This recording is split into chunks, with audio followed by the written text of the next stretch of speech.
Welcome to What We Made Possible, the podcast where we explore the power of healing and driving change for advocates, leaders, and change makers. The conversations here draw the connection between creating new possibilities in the world, possibilities of care, of belonging, of thriving for our communities, with stories of personal healing and loving relationship building. I'm your host, Patty Dayleg, leadership coach for social change. I spent a decade in nonprofits, government, and DEI, securing 6- and 7-figure opportunities for communities of color. And I've experienced firsthand the transformative power of compassion, healing, and belonging in making a bigger impact. Let's dive in. Hi, friends. I wanted to record a companion episode to my last one, which was what we need from leaders right now in 2025.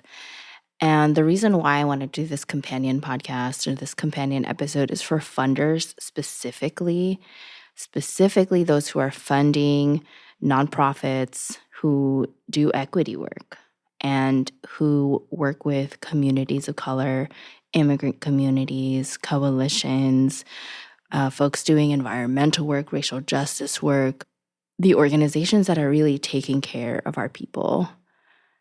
Because I don't want to tiptoe around it, right? The political and funding landscape is rough right now. Top-down control, censorship, backlash against DEI and equity work, it's all escalating. And nonprofits are being pushed to the edge. People are leading, and the folks who are being led are asked to do more with less. They're navigating systems that were never built to support them in the first place. And for the funders specifically, I'm speaking with you. How you fund in 2025 will either reinforce a status quo or help shift what is possible. I mentioned in my last episode that as I was preparing, I looked to a resource from the Building Movement Project, their FAQ on nonprofits in the current political landscape, and it outlines some of the biggest challenges that orgs are facing right now. I wanted to weave those into our conversation today because funders are not separate from these challenges, right? You are part of this ecosystem. You're part of the solution. I know that the funders that I work with see themselves as part of the solution already. So let's talk about the 5 leadership shifts that nonprofits are making and how you as funders can support them in real, tangible ways. So first, the first shift that I mentioned was certainty to adaptability. What's happening is that funding is unstable. We know there are delays, there are freezes, there are policy shifts, and nonprofits can't count on the same resources that they used to. Strategic plans are blowing up in real time, and folks are asking themselves, do I stick with what I was doing, what I planned to do, or is there something more urgent and important that I need to pivot to?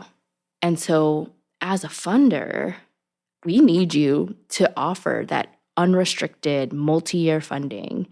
It's the number one way to help orgs stay agile. Next, around funding certainty, moving from certainty to adaptability, fund planning, not just programs, right? Fund scenario planning, fund revenue diversification, fund community-led pivots, right? These are efforts that take time, take energy, take sometimes consultants, right? Take kind of that external support. And so if you could fund that and not just the actual programs, that would be amazing. And then I think that something that I'm seeing is this understanding, this growing understanding, and not just an understanding in our heads, but it's an embodied way in the sense that we are moving from this place, right? That flexibility is a survival strategy. It's not a weakness, because there's many, foundations, there's many funders where when you set up your contract, when you set up your grant, you have certain deliverables, right? And having particular deliverables, right? The number of people who attend a workshop, the number of workshops you host, etc. If you're tied to very specific activities, and again, just programming, then it's hard to be flexible. And so one shift that I would really love to see funders take a look at is how do we actually support adaptability? All right, shift number 2, from individualism to collective power. Because the org working at the intersection of justice, climate, equity, like I said, they're all under attack. And it's not random, right? It's intentional. There are organizations in New York City right now that I know of that are being literally investigated for the immigration work that they do. And so leaders are building coalitions to fight back, right? But they need support to sustain them. So fund coalition building. It's work. It's not a bonus. Encourage collaboration. Don't penalize orgs for overlapping scopes, right? Resource them to work together. And then host convenings, co-learning spaces, shared infrastructure investments that build real solidarity so folks who are even working across different issue areas can come together and build power. Third is from authority to trust. Here's what's happening, right? Nonprofit leaders are walking on eggshells, feeling like one wrong move or one honest conversation could cost them funding. And that pressure pushes them into performance mode instead of truth-telling, right? So there's power dynamics here, but be the funder that the grantees don't have to perform for. Normalize honesty, normalize asking, what are you struggling with? What support would actually be helpful right now? And really listen, right? And then speaking again to adaptability, offer grace and flexibility when conditions change. Rigid reporting structures, like I mentioned, when they don't reflect reality, then it's really hard to build trust, right? Because if folks are just trying to fill out the report for the sake of filling out the report, then it isn't creating meaningful interaction. Here's the fourth thing, from perfectionism to experimentation. The urgency to get it right on the first try is paralyzing innovation, right? Perfectionism is very often rooted in white supremacy culture, and that keeps leaders from taking the creative risks that we need right now in our communities. So as a funder, right, fund pilots, fund prototypes, fund ideas that might fail, and plan to learn, plan to iterate. The value here is learning outcomes, right? Not just metrics. So say explicitly to your grantees, it's okay if this doesn't work perfectly. We're investing in the process, and we're investing in you for the long term. And the last shift that I'll mention here, like I said, this is a mini episode, right?